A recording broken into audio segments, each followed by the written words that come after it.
اس میں قانونی پوزیشن یہ ہے کہ عامر فاروق کا فیصلہ لوئر لیول پر سمجھا جائے گا کیونکہ وہ ایک جج نے دیا ہے، اور ڈویژن بینچ میں کیونکہ 2 ججز بیٹھے ہیں ان کا فیصلہ حاوی ہوگا، بے شک وہ چیف جسٹس کا فیصلہ ہے اور یہ ڈویژن بینچ کا ہے، یہاں پہ ڈویژن بینچ حاوی ہوگا۔ تو مجھے جو سمجھ آ رہی ہے اگر تو ڈویژن بینچ مینج ہو جاتا ہے تو اس کا ایمیکیبل سلوشن کمپنی سرکار یوں نکالے گی کہ یہ جو کارروائی ہوئی ہے اس کو کالعدم کر دیں اور نئے سرے سے ٹرائل کریں، اور نئے سرے سے جو ٹرائل ہوگا وہ 4 ہفتے کے اندر مکمل کرنے کا عامر فاروق کا فیصلہ آ جائے گا۔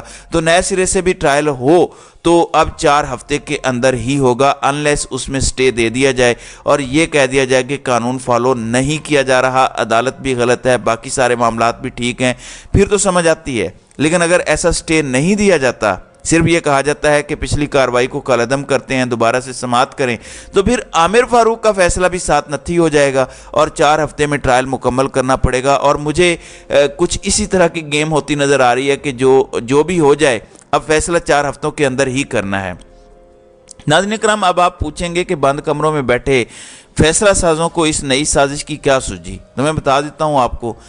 الیکشن کمیشن نے کہا تھا کہ 30 نومبر تک ہم تمام جو کارروائی کر رہے ہیں وہ مکمل ہو جائے گی اور الیکشن شیڈیول کا اعلان اس کے بعد کسی بھی وقت ہو سکتا ہے۔ 4 ہفتے کا ٹائم خاص طور پر اس لیے دیا گیا ہے کیونکہ آج فیصلہ آیا ہے کہ اس دوران الیکشن کا شیڈیول اناؤنس ہونا ہے۔ عمران خان اور شاہ محمود قریشی کو مزید دباؤ میں لانا ہے، خاص طور پر عمران خان کو مزید دباؤ میں لانا ہے۔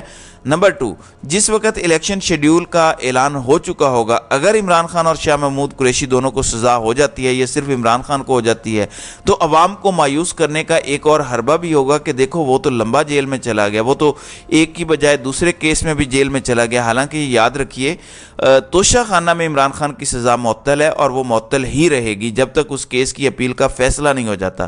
تو جیل میں صرف ایک ہی کیس میں ڈالیں گے اگر یہ سائفر کیس میں ڈالتے ہیں، تو اس لیے آپ نے مایوس نہیں ہونا، یہ آپ کو مایوس کرنا چاہتے ہیں۔ ناظرین اکرام، بند کمروں میں بیٹھے لوگوں کو رپورٹ دی گئی ہے جو واضح طور پر نواز شریف کے ساتھ بھی شیئر کی گئی ہے کہ میاں صاحب آپ سادہ اکثریت لینے کی پوزیشن میں بھی نہیں ہیں، جبکہ نواز شریف کہہ رہا ہے کہ مجھے 2/3 اکثریت لے کر دو۔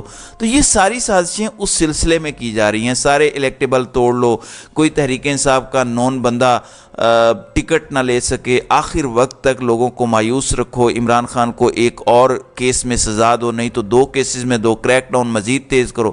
اب آپ ذرا امیجن کریں کہ خواتین کو جو جیلوں میں رکھا ہوا ہے 9 مئی کے سارے کیسز میں اکثر کی ضمانت ہو چکی ہے۔ صنم جاوید کو رکھا ہوا ہے، جب حملہ ہوا تھا رینجرز نے اور پولیس نے زمان پارک میں کیا تھا تو وہاں پہ جلاؤ گھراؤ کا کیس ہے، اس میں اندر رکھا ہوا ہے۔ اسی طرح کا ملتا جلتا کیس باقی خواتین پر بھی ہے، جبکہ یہ کہہ رہے تھے کہ 9 مئی کے حوالے سے ہمارے پاس ناقابل تردید ثبوت ہیں، جبکہ ان میں تو خواتین کی ضمانتیں ہوئی ہیں۔ خواتین کو صرف بہانے سے جیلوں میں رکھا ہوا ہے۔ یہ سارا کچھ اب اکٹھا کیا جا رہا ہے تاکہ عوام پہ مایوسی کے ایسے بادل منڈلانا شروع ہو جائیں کہ عوام گھروں میں بیٹھ جائیں۔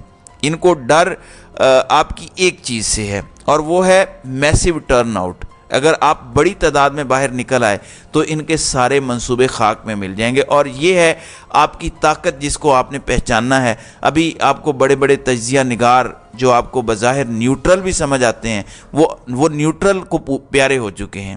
وہ آپ کو یہ کہتے سنائی دیں گے کہ نواز شریف کا آنا تو طے ہے، وہ اگلی باتیں آپ کو سنائیں گے کہ نواز شریف کیا دوبارہ اسٹیبلشمنٹ سے لڑ پڑے گا، کیا وہ 1 سال حکومت کرے گا، 3 سال کرے گا، 5 سال کرے گا۔ اب آپ کی ذہن سازی اس طرح کی جائے گی، آپ نے اس کو قبول نہیں کرنا۔ اگر آپ نے اپنا مائنڈ اس طرح بنانا شروع کر دیا تو آپ جو ریزسٹنس درکار ہے وہ نہیں کر سکیں گے۔ ابھی اس ملک کو بچانے کے لیے ریزسٹنس کی بہت ضرورت ہے، بلکہ جتنی ریزسٹنس کی ضرورت اب ہے اس ملک کو، پاکستان کی تاریخ میں کبھی نہیں ہوئی۔ آلریڈی یہ قوم تقریباً 2 سال ہونے والے ہیں، چند ماہ کا کھیل ہے، 1.5 سال تو ہو چکا ہے، مسلسل ریزسٹنس دکھا رہی ہے۔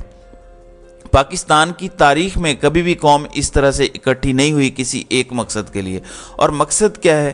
قانون کی بالادستی قائم کرنا، ملک کو کسی آئین اور قاعدے کے مطابق چلانا۔ یہ نہیں کہ جس کی لاٹھی اس کی بھینس، یہ نہیں کہ جس کے پاس طاقت ہے وہ اپنی مرضی کے فیصلے کرتا پھرے اور ملک کے 25 کروڑ لوگوں کا جو ٹیکس دیتے ہیں، جو محنت مزدوری کرتے ہیں، جو قربانیاں دیتے ہیں، شہادتیں دیتے ہیں، ان کی بات نہ مانی جائے۔ اوپر بیٹھا ایک بندہ فیصلہ کرے یا 4-5 لوگوں کا ایک گروہ فیصلہ کرے اور باقی سب اس کی سزا بھگتیں۔ یہ اس کو تبدیل کرنے کی جدوجہد ہے، اور اس کا پہلا سٹیپ آنے والا ہے اور یہ فیصلہ کن سٹیپ ہو سکتا ہے اگر آپ کی تعداد بہت زیادہ نکل آئے، اور وہ ہے الیکشن والا دن۔ نہ صرف آپ باہر نکلیں بلکہ اپنے ووٹ کی حفاظت کریں۔ اگر وہاں پر ڈٹ کے اپنے ووٹ کا دفاع کر لیں گے تو آپ اس ملک کو آزاد کروا لیں گے، ورنہ جس طرح سے جوڈیشری میں ٹاپ پر بیٹھے لوگ حرکتیں کر رہے ہیں، کیا آپ کو امید نظر آتی ہے کہ کوئی بھی ادارہ سٹینڈ لے گا عوام کے حقوق کے لیے؟ کوئی بھی نہیں لے گا۔ اپنے حقوق کے لیے سٹینڈ آپ کو خود لینا ہے۔ عمران خان 25 کروڑ لوگوں کے حقوق کے لیے سٹینڈ لیے ہوئے ہے، اس لیے تو جیل میں ہے۔ وہ کسی قسم کی ڈیل کرنے کو تیار نہیں ہے۔ بشرا بی بی پہ ڈائریکٹ دباؤ بھی ڈالے جا رہے ہیں، لیکن عمران خان کو کوئی پرواہ نہیں ہے، جو مرضی ہو جائے۔